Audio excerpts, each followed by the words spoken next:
Hi guys, तुमचं माझ्या ह्या नवीन चॅनलवरती खूप खूप वेलकम.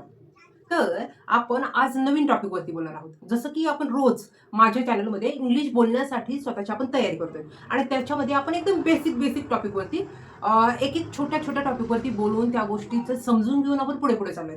तर आज आपण फक्त एकच गोष्ट पाहणार आहोत की ज्यावेळेस आपण प्रश्न विचारतो ते कोणते, चालूवरती प्रेझेंटमध्ये प्रश्न विचारतो त्यावेळेस डू हेल्प अगोदर येतो. जो हेल्पर आहे डू, तो सुरुवातीला येतो.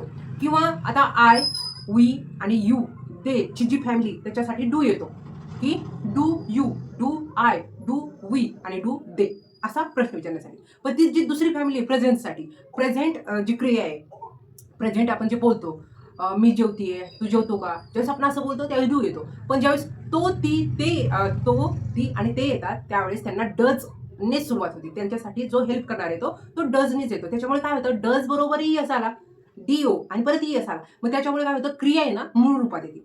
जसं की आपण म्हणू शकतो की डज ही कम.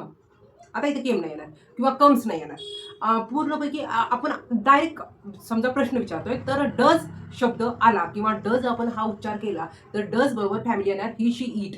ही शी ईट आली की क्रिया काय आहे, त्याला म्हणजे यस किंवा यस अजिबात नाही लागणार, कारण डजने स्वतःला यस बरोबर आलेला आहे तो. त्याच्यामुळे आणखी क्रियेबरोबर यस यस अजिबात नाही येणार. त्यामुळे क्रिया मूळ रूपात असणार आहे. जसं की does he go, does he eat, does he sleep. तर हे प्रश्न विचारण्यासाठी डज येतो आणि हे प्रेझेंट मध्ये आपण प्रश्न विचारतो त्यावेळेस डू आणि डज येतो. आता सगळ्यात महत्वाचं माझं आजच्या व्हिडिओमधून पर्पज होतं की डीड. डीड हा इम्पॉर्टंट मी पकडला होता. तर डीडचं काय आहे मिनिंग, तर डीड खूप छान काम करतो. डीड काय करतो, त्यांनी काय केलेलं आहे, I, we, you, they family पण बरोबर घेतली आणि ही शी इट पण फॅमिली बरोबर घेतली. म्हणजे आपल्याला जर जे काही झालंय भूतकाळाविषयी बोलायचंय त्यावेळेस त्यांनी दोन्ही फॅमिली एकत्र घेऊन चालतं. म्हणजे काय केलं इथं, दोन्ही फॅमिली बरोबर क्रियाचं मूळच रूप फक्त डीड बोलायचं आहे. डिड यू गो, तू गेली, गेली आणि नंतर का. डिड यू इट, तू जेवली का. नंतर डिड शी कम, ती आली का. त्याच्यामुळे डीड हा खूप गोंधळ करणारा एक हेल्पर आहे, पण त्यांनी इतकं सोपं करून टाकलं ना आपल्याला जास्त विचार करावा नाही लागत. त्याच्यामुळे आपण थोडेसे प्रॅक्टिकल काही सेंटेन्स पाहू आणि त्याच्यानंतर आपल्या मनातलं जे कन्फ्युजन होतं की डू, डज आणि डीड, तर हे काय करतायत, डू डज डीड फक्त प्रश्न विचारतात. तर ते कोणते, प्रेझेंटमध्ये साठी डू आणि डज. का तर डज पण नसता आला, पण ह्यांनी थोडंसं युनिक केलेलं आहे की ही शी इट ह्या फॅमिलीने सांगितलं की आम्हाला यस पाहिजे, एक तर क्रियेमध्ये पाहिजे नाही तर हेल्पर म्हणून जो येतोय त्याच्याबरोबर पाहिजे. तर मग सुरुवातीला प्रश्न विचारताना डज बरोबर प्रश्न विचारतो ना त्यावेळेस यस त्याच्याबरोबर असल्यामुळे क्रियेला काहीच आपल्याला एक्स्ट्रा काही लावायची गरज नाही. आणि डीडने एकदम सोपं केलं की तुम्ही एवढी सगळी मेहनत इकडे घेताय तर माझ्याबरोबर तुम्हाला प्रश्न विचारायचे असेल, तू जेवला का, तू म्हणजे तू झोपला का, तू खेळला का, हे जर विचारायचं असेल ल ल ल ल ल तर मी सगळ्या फॅमिली एकत्र घेतो आणि तुमच्या प्रश्नांचे सगळे सोल्युशन मी करतो. चला तर आपण डू डज आणि डीड कशा प्रकारे प्रश्न विचारतो एकदम सिंपल ट्रिक पाहू, म्हणजे आपलं कायमचं कन्फ्युजन दूर होईल. तर चला माझ्या व्हिडिओच्या लास्टला एंडला सांगा की आज मी एवढ्या सगळ्या धावपळीत आवर्जून आज माझं जरा वेगळं लुक आहे ते तुम्हाला कसं वाटलं ते नक्कीच कमेंटमध्ये सुद्धा आवर्जून सांगू शकता. कारण हळूहळू मी ज्यावेळेस तुम्हाला लर्न करत जाते किंवा मी शिकत जाते, तुम्हाला शिकवत जाते, त्यावेळेस काय होते, ऑटोमॅटिक माझ्यामध्ये सुद्धा काही गोष्टींचं ग्रोथ होती, नॉलेजची ग्रोथ होती आणि मला खूप आनंद होते.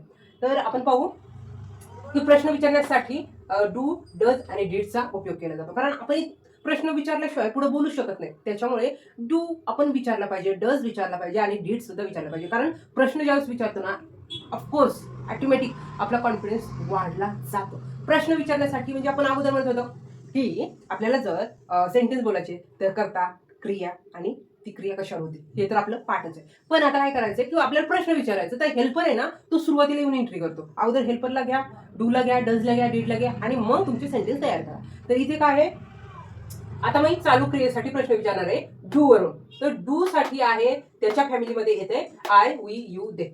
डजने फॅमिली सेपरेट केली आहे, ही शी इट, त्याला ईएस आवडतं त्याच्यामुळे त्याने ह्या फॅमिलीत आला. आणि डीड एक त्याने काय केलं, ह्या दोन फॅमिलीला एकत्र घेऊन टाकलं. म्हटलं की कन्फ्युजन नको, तुम्ही फक्त विचारा मला प्रश्न, मी उत्तर द्यायला तयार आहे. त्याच्यामुळे डीडने आपलं एकदम सोपं काम केलं, म्हणजे पास्ट खूपच सपोर्टिव्ह आहे.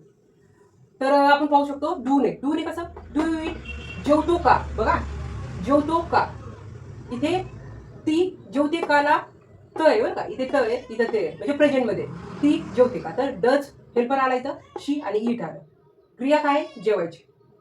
तर इथे पुढे आपण जे आपण ऑब्जेक्ट म्हणतो ना, कशावर झाली, तर आपण म्हणू शकतो ती घरात जेवली का, तर इन होम नंतर वाढत जाईल. पण आपल्याला छोटे छोटे मी सुरुवात करते ना, म्हणून एकदम छोटे छोटे क्वेश्चन आपण घेतले. तर डज शी इट, ती जेवते का. तर आता आपल्याला तेच प्रश्न जो आहे तो आपल्याला पास्टसाठी विचारायचा आहे. तर तिथं काय, तो जेवला का, ल आला, तो जेवला का, म्हणजे कधी सकाळी जेवला का, रात्री जेवला का, काल जेवला का. तर काय विचारायचंय, डिड ही ईट. बघा इथे त्यांनी एकदम आपल्याला पास्टमध्ये काहीही स्वतःला हेल्पर किंवा काही सपोर्टिव्ह न घेता फक्त पहिल्या रूपामध्ये आलेले आहेत. तर डिड ही ईट. खरं सांगू, ह्या सगळ्या गोष्टी एक्सप्लेन करताना सुद्धा खूप सारं कन्फ्युजन आपलं दूर होते. जसं की डू आय वर्क, मी काम करते का, हे मलाच मी स्वतःला विचारते. मी सगळं स्वतःला म्हणते की मी हे केलं ते केलं, पण खरंच मी काम करते का. डू आय वर्क, मी स्वतःला प्रश्न विचारते. तसंच डज ही गो, ती जाते का, सॉरी ती नाही, तर ही आला, ही म्हणजे तो. तर तो जातो का, मला असं विचारायचं. डज ही गो, नंतर डीड दे गो, ते गेले का, ते गेले का, ल ना, ते गेले का. नंतर येत आहे परत प्रेझेंट मध्ये आपण पाहू. आता आपण लाईन असं पाहू की do I work, do you play, तू खेळतो का, डू यू कम, तू येतो का, डू यू स्पीक, तू बोलतो का. जसं की डू यू वॉच, तू पाहतो का, असा सुद्धा प्रश्न होतो. नंतर आपण पाहू शकतो की डज इट स्लीप, ते झोपते का. आणि डज ही बाय, ते खरेदी करतायत का, इथं करतायत का, तो खरेदी करतोय का. आता इथे आलं ल वरून, तर डीड यू टॉक, तो बोलला का, असं होऊ शकतं. परत डीड दे वेकअप, ते उठले का.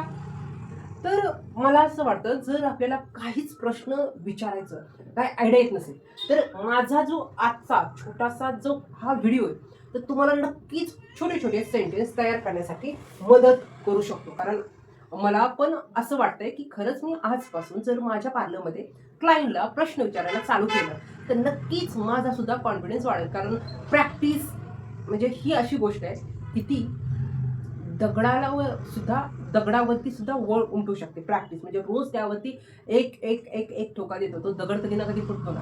तर दगडापेक्षा मला वाटतं इंग्लिश बोलणं थोडंसं इझी आहे. तर आपल्यासाठी त्याच्यापेक्षा पण हार्ड होऊ शकते. तर ठीक आहे, आपण डोंगर फोडायचा विचार करू. असंच आता ठरवलंय तर काय, तर जसं की आपण मानसीचं ऐकलंय, त्यांनी डोंगरच फोडलाय. तर आपणही आपल्या मनातला जो काही विचारांचा डोंगर करून ठेवलाय, बाऊ करून ठेवलाय, त्याला फोडायसाठी एक छन्नी हातोडा म्हणजे काय, की रोज फक्त 5 किंवा ॲटलीस्ट 6-7 सेंटेन्स आपण स्वतः बोलायला ट्राय करू. त्याने काय होईल, आपला कॉन्फिडन्स वाढेल. आणि ठीक आहे ना, सुरुवातीला काय होणार आहे, काहीच नाही होणार, थोडंसं कन्फ्युजन होईल, तो हळूहळू क्लिअर होईल. कारण आपण ज्यावेळेस प्रॅक्टिस करतो, तर प्रॅक्टिसने आपलं कन्फ्युजन हळूहळू दूर होतं. ॲटलीस्ट थोडं तरी आपल्या स्वतःबद्दल आपला कॉन्फिडन्स वाढतो. तर मला आजच्या व्हिडिओमधून आवर्जून सांगायचं होतं की डू, डज आणि डीड. आणि मला होप सो, मला स्वतःला असं वाटतंय की आज जे मी एक्सप्लेन केले, जे काही सांगायचा प्रयत्न केला आहे, तो तुम्हाला नक्की आवडला असेल. तर प्लीज, तुम्ही माझं चॅनल पाहताय तर प्लीज सपोर्ट मी. माझ्या चॅनलला तुम्ही सबस्क्राईब करा, लाईक करा, कमेंटमध्ये सांगा की खरंच हे कन्फ्युजन दूर झालंय का, दोन्ही प्रश्न विचारताना खरंच आपण विचार करत होतो का, आता ते थोडं इझी वाटतंय का. तर प्लीज वेळ भेटला तर कमेंटमध्ये तुम्ही सांगू शकता. यस म्हणून जरी टाईप केलं तरी मला स्वतःला खूप छान वाटू शकतं. तसं तर मी स्वतःला टार्गेट दिलेलंच आहे, मी कंटिन्यू ह्या फ्लोमध्ये राहणार आहे. कन्सिस्टन्सी आणि रोज त्यावरती ट्राय करणं, त्या गोष्टी आपल्या यूज करणं, त्याने सुद्धा आपल्याला खूप इझी वाटू शकतं. तर थँक्यू, वेळ काढून तुम्ही आज माझा व्हिडिओ पाहिला, त्याच्याबद्दल खूप सारे मनापासून आभार. असेच व्हिडिओ पाहिला, व्हिडिओ जर आवडला नक्कीच लाईक करा. See you next video, bye.